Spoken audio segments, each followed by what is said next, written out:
সুপ্রিয় শিক্ষার্থীবৃন্দ, হিসাব বিজ্ঞানের অনলাইন ক্লাসে তোমাদের স্বাগত জানাচ্ছি। আমি মোহাম্মদ নুরুল হুদা, প্রভাষক হিসাব বিজ্ঞান, কর্ণফুলী সরকারি কলেজ, কাপ্তারাঙ্গামাটি। আজকে আমার এই ক্লাসটি বিবিএস পাস প্রথম বর্ষের জন্য হিসাব বিজ্ঞান প্রথম পত্র, প্রিন্সিপালস অফ অ্যাকাউন্টিং, অধ্যায় তৃতীয় অধ্যায় আছে হিসাব প্রক্রিয়া, দ্য অ্যাকাউন্টিং প্রসেস। পূর্বের ধারাবাহিকতায় এটা আমার এই অধ্যায়ের তৃতীয় ক্লাস। গত ক্লাসে আমরা হিসাব কি, হিসাবের কাঠামো, হিসাবের শ্রেণী বিভাগ, হিসাবের ডেবিট ক্রেডিট নিয়মাবলী শিখেছি। আজকে আমরা জানব হিসাব সমীকরণ কি। হিসাব সমীকরণ বা অ্যাকাউন্টিং ইকুয়েশন আধুনিক হিসাব বিজ্ঞানের জনক লুকা পেসিওডের আবিষ্কৃত দুতরফা দাখিলা পদ্ধতির নীতি অনুসারে প্রতিটি লেনদেনের দ্বৈত সত্তা, অর্থাৎ প্রতিটি লেনদেন দুটি পক্ষ থাকবে, একটা পক্ষ ডেবিট হবে আর একটা পক্ষ ক্রেডিট হবে। সর্বাবস্থায় লেনদেনের এই দুটি পক্ষ পরস্পর সমান হবে। লেনদেনের এই দ্বৈত সত্তাকে আধুনিক হিসাব বিজ্ঞানীগণ গাণিতিক সূত্রের সাহায্যে প্রকাশ ও ব্যবহার করে থাকেন। হিসাব বিজ্ঞানে ব্যবহৃত এই গাণিতিক সূত্রকে হিসাব সমীকরণ বা অ্যাকাউন্টিং ইকুয়েশন বলে। অন্যভাবে বললে, যে গাণিতিক সূত্রের সাহায্যে ব্যবসা প্রতিষ্ঠানের মোট সম্পত্তি দায়ের মধ্যে সম্পর্ক প্রকাশ করা হয়, তাকে হিসাব সমীকরণ বলে বা অ্যাকাউন্টিং ইকুয়েশন বলে। মূল সমীকরণটি হল A equal to L plus OE।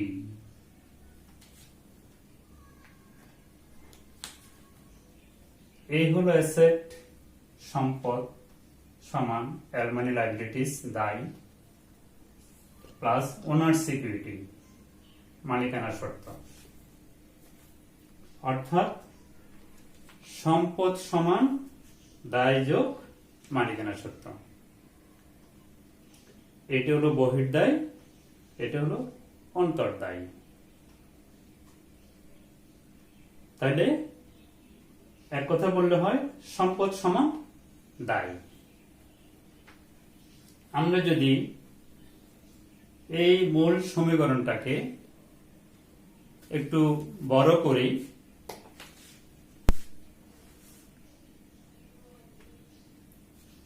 और A equal to L plus C plus R minus E minus D,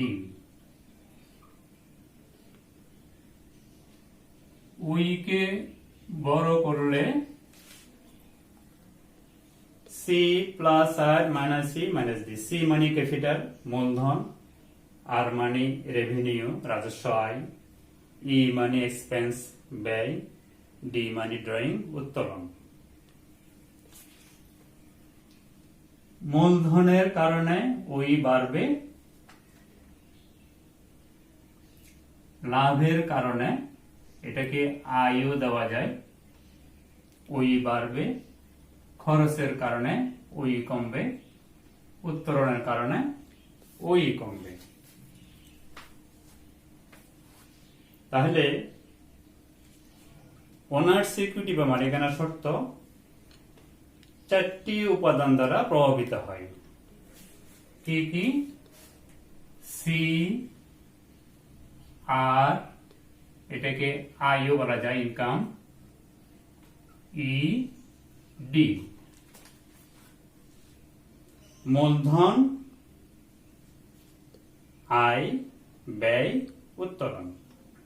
মূলধনের কারণে উই বাড়ে, আয়ের কারণে উই বাড়ে, ব্যয়ের কারণে উই কমে, উত্তোলনের কারণে উই কমে।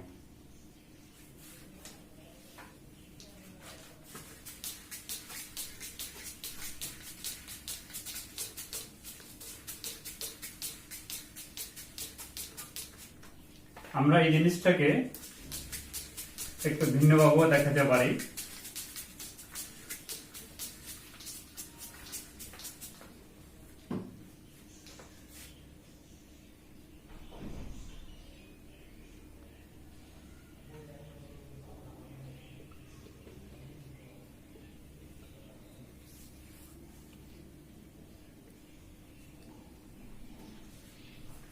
ওই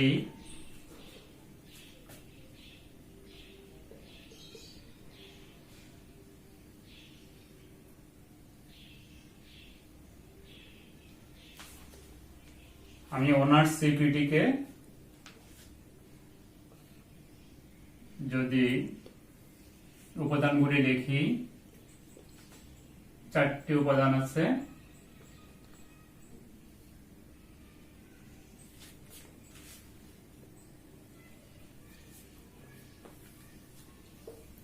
ওনার্স ইনভেস্টমেন্ট অর্থাৎ ক্যাপিটাল,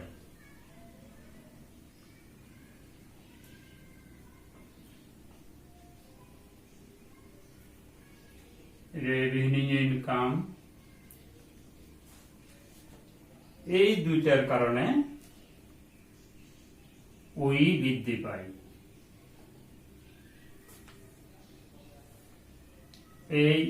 এই দুইটিকে বলা হয় ইনফ্লো বা অন্তঃপ্রবাহ।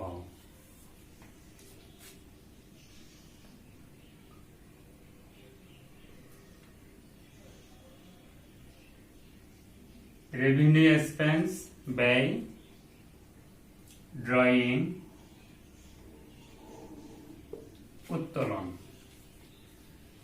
এই দুইটির কারণে ওনার সিকিউরিটি কমে।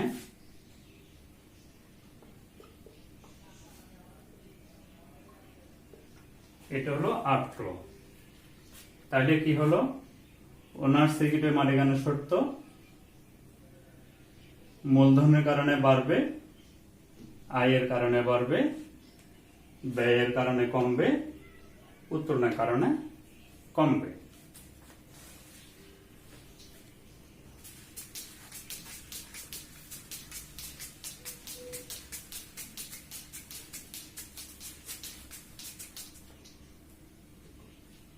আগের ক্লাসে আমরা হিসাবে ডেবিট ক্রেডিট নির্ণয় নিয়মাবলীতে আমরা বলেছিলাম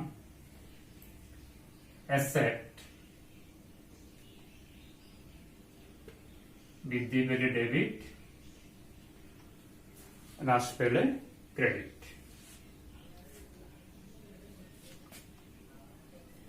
লাইবিলিটিস হ্রাস পেলে ডেবিট,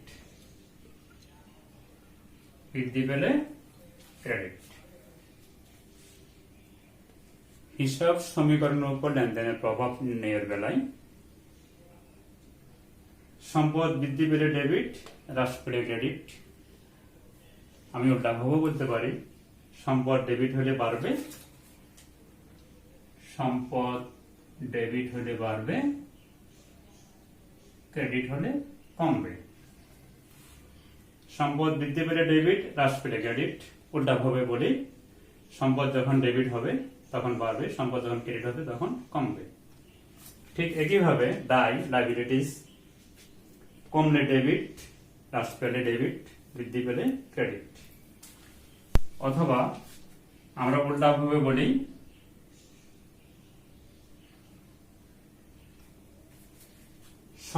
দায় যখন ক্রেডিট হবে তখন বাড়বে, দায় যখন ডেবিট হবে তখন কমবে। এই বিষয়গুলো আমার হিসাব সমীকরণের উপর লেনদেনের প্রভাবে কাজে লাগবে। আমরা এখন যাব হিসাব সমীকরণের উপর লেনদেনের প্রভাব।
হিসাব সমীকরণের উপর লেনদেনের প্রভাব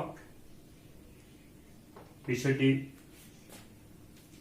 আমাদের ডিগ্রি ক্লাসের জন্য খুব বেশি ইম্পর্টেন্ট দরকার, কারণ এই বিষয়ের উপর আমাদের 4 নম্বর বা 10 নম্বরের প্রশ্ন পরীক্ষায় থাকতে পারে। Effects of transaction over accounting equation. সমীকরণের উপর আমরা যে সমীকরণ বললাম সেই সমীকরণের উপর লেনদেনের প্রভাব কিভাবে হয় আমি দুই একটা উদাহরণের মাধ্যমে দেখাচ্ছি।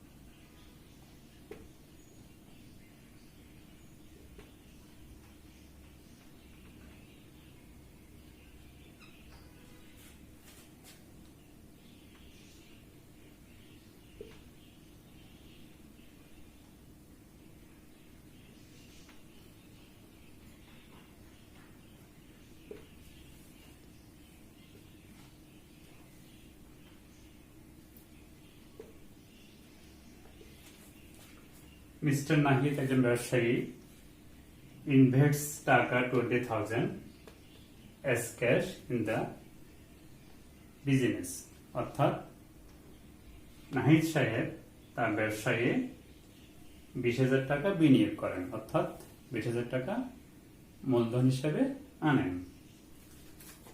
আমরা সমীকরণের মধ্যে এই জিনিসটাকে উপস্থাপন করব। আমরা জানি assets equal to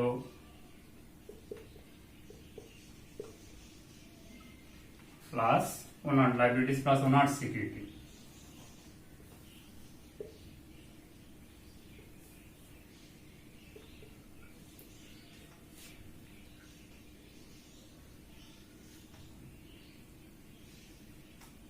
এটা হলো আমার মূল সমীকরণ, হিসাব সমীকরণ।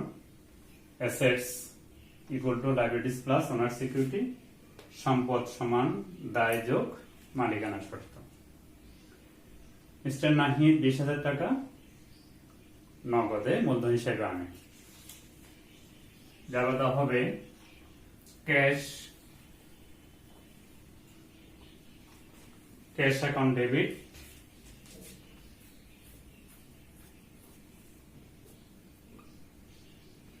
Capital account credit. নগদ টাকার সম্পদ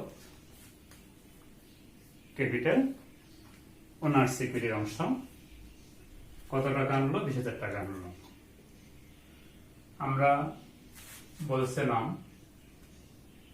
সম্পদ বৃদ্ধি পেলে ডেবিট, হ্রাস পেলে ক্রেডিট। ক্যাশ ডেবিট, ক্যাশ সম্পদ ডেবিট হলে কি হবে? এটা যোগ হবে 20,000 টাকা। আবার আমরা লাইবিলিটিসে বলছিলাম হ্রাস পেলে ডেবিট, বৃদ্ধি পেলে ক্রেডিট। ক্যাশ অ্যাকাউন্ট আলাদা হলো cash account debit, capital account credit. Credit, credit হলে কি হবে? ক্যাপিটাল বাড়বে।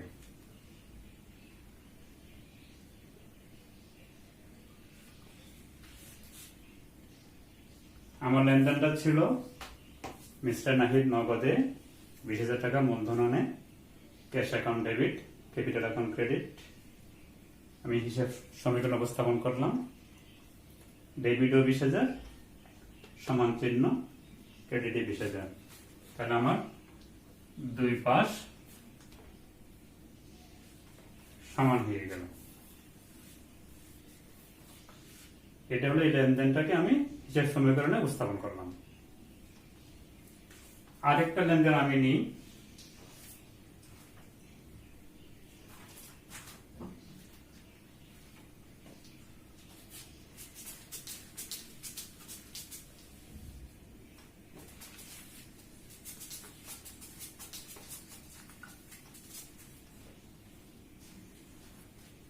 দুই নম্বর লেনদেনটা নেই।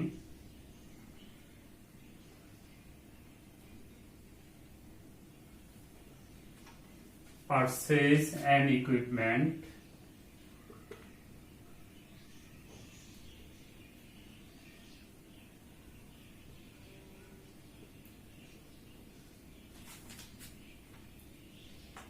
for টাকা 10,000, purchase and equipment for টাকা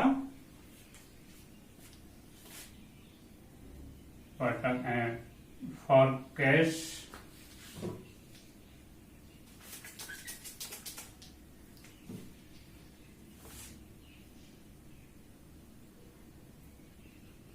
টাকা 10,000। অর্থাৎ পারচেজ অ্যান্ড ইকুইপমেন্ট একটি যন্ত্রাংশ, যন্ত্রপাতি মিস্টার নাহিদ কিনলেন ফর ক্যাশ নগদে 10,000 টাকা দিয়ে। এটা আমি যদি জাবেদা করি, equipment account debit, cash account credit.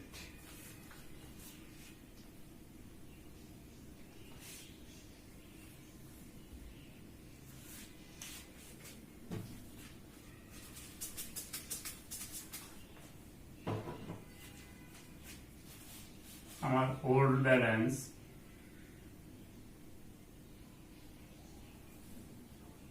Cash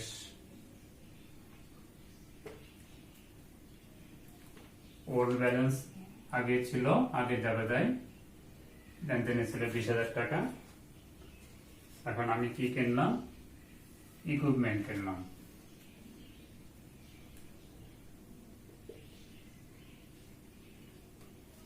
equipment, তাহলে আমার নতুন জাবেদাটা হবে equipment debit, cash credit.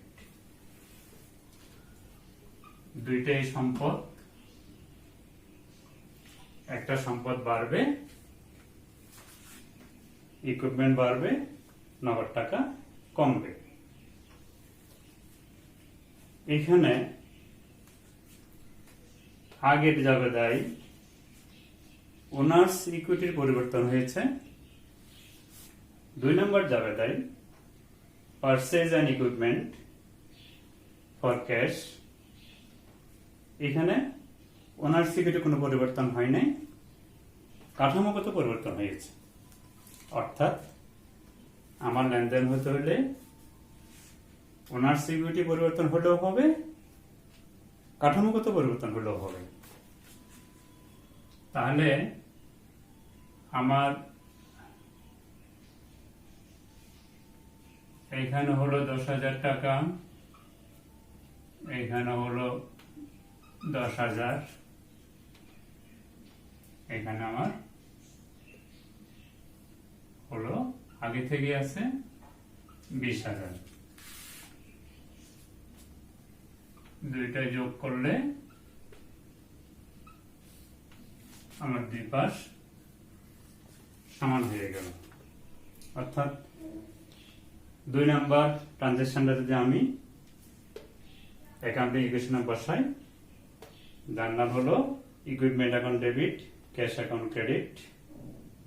Equipment বাড়লো, ক্যাশ কমলো, ক্যাশ কমে হলো, নতুন হলো 10,000, ইকুইপমেন্ট 10,000, মোট হলো 20,000, ক্যাপিটাল আগে থেকে আছে 20,000, অর্থাৎ আমার দুই পাশে সমান।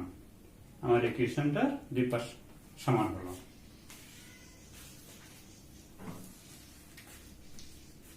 আরেকটা লেনদেন আমরা দেখাই।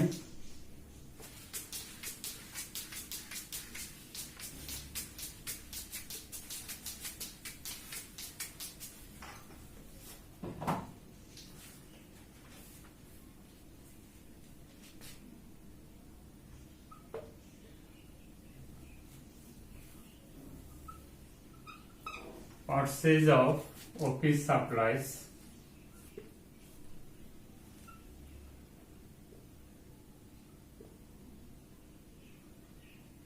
on credit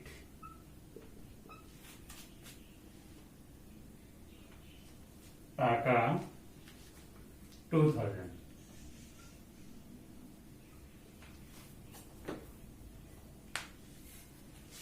Purchase of office supplies, office supplies সম্পদ অন ক্রেডিট বাকিতে। আমার আগের ইকুয়েশনটা ছিল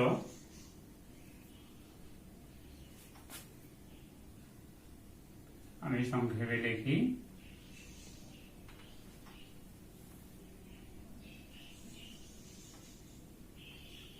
আমার ইকুয়েশনটা ছিল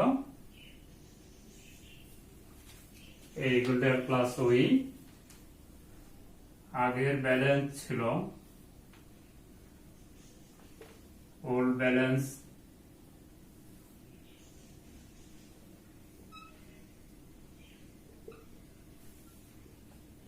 ইকুইপমেন্ট, এখানে ছিল 10,000, এখানে ছিল 10,000, মোট ছিল আমার 20,000, এখানে ক্যাপিটাল ছিল আমার 20,000। নতুন লেনদেনে অফিস সাপ্লাইজ সম্পদ আমরা office supplies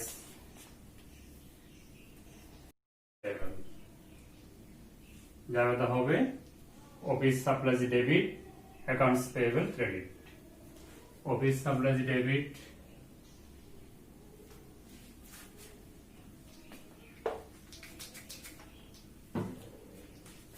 office supplies debit 2,000 টাকা,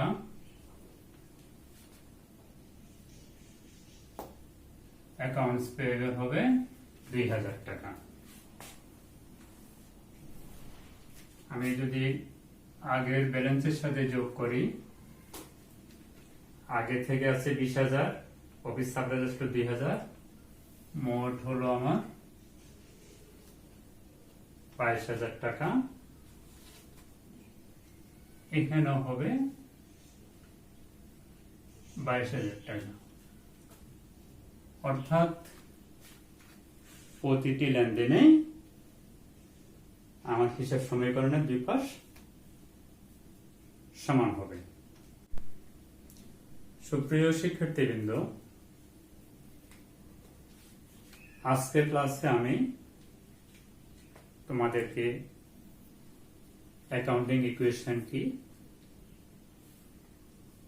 মূল ইকুয়েশন প্লাস এটার বর্ধিত রূপ দেখানো, ওনার্স ইকুইটি উপাদান সমূহ দেখানো, হিসাব সমীকরণ উপর লেনদেনের পর 3টি লেনদেন দিয়ে বুঝিয়ে দিলাম। আগামী ক্লাসে আমরা এই চ্যাপ্টারের উপর একটি পূর্ণাঙ্গ গাণিতিক সমস্যার সমাধান করব, এই আশাবাদ ব্যক্ত করে তোমাদের সকলের সুস্বাস্থ্য দীর্ঘায়ু কামনা করে আজকের ক্লাস এখানে শেষ করছি। ধন্যবাদ সবাইকে।